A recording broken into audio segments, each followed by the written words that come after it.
You want to cook the mac and cheese. Cook the mac and cheese for Mr. Cheese. Mac and cheese.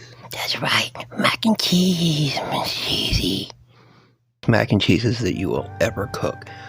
Just get a big old pot, fill it full of water. Put in a box of pasta, about a pound. I'm using Salentini. Traditionally, you would use macaroni, but that'd make a big difference. I like the Salentini. A little pinch of salt. Let it boil according to package directions. Then drain. Put in the pot. Have a big stick of Velveeta, 32 ounce of the 64 ounce cube. Then match that with dairy, milk, half and half, cream. I'm using half and half. You want it thinner, use milk.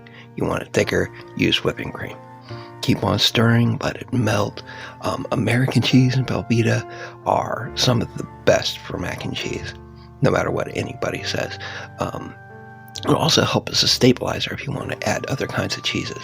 Now, return the pasta to the pan.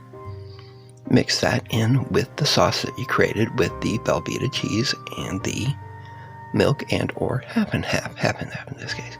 Mix it very well, fold it in. Okay, make sure you're on a very low heat now. And as soon as this is all mixed, turn the heat off. And we're going to let it set for a little bit. I'll get a close-up and you can see how delicious this looks. Yum. Mac and cheese. Mac and cheese.